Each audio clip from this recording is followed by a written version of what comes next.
So I'm here with Jeremy, and Birmingham's Magic City Half Marathon is now 3 months away. So if you want to do this, you have to start training now for it. Absolutely, absolutely. You're at a perfect time if you're doing just a 5K. Even if you can only run a couple miles, you can still get the distance in, probably to get up to that 13 miles right about November 23rd.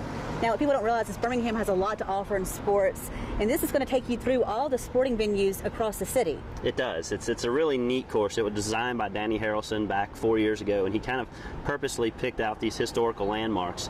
But now we've moved the event site to Regents Field, so we start here.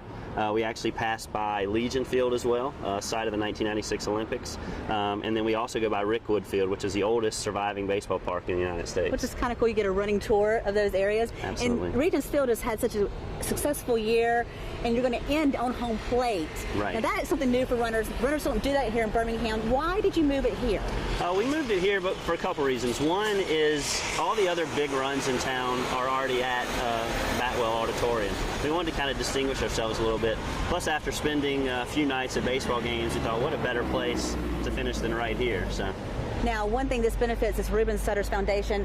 Talk about that a little bit. Sure. It's the Reuben Studdard Foundation for the Advancement of Children in the Musical Arts. And what Reuben does is he provides scholarships for children who might not otherwise have a means to get into college, or even to just afford an instrument like a saxophone or something like that, to help them out in their schooling and in their musical interests. Now, he's actually going to run the 5K, so you don't have to do the half marathon. You could run the 5K with him as well, right? That's right. Reuben's run with us every year, and he's going to do it again. So. And you also have a 1 mile fun run for kids? We do. And it's a great, flat, wonderful fun run, and they actually finished in the stadium as well. So everybody gets to finish in the ball field, which has been a great thing for Birmingham, the city. Talk about when people need to register by. The next price increase is not until September 1st, so they're going to register before September 1st to save money.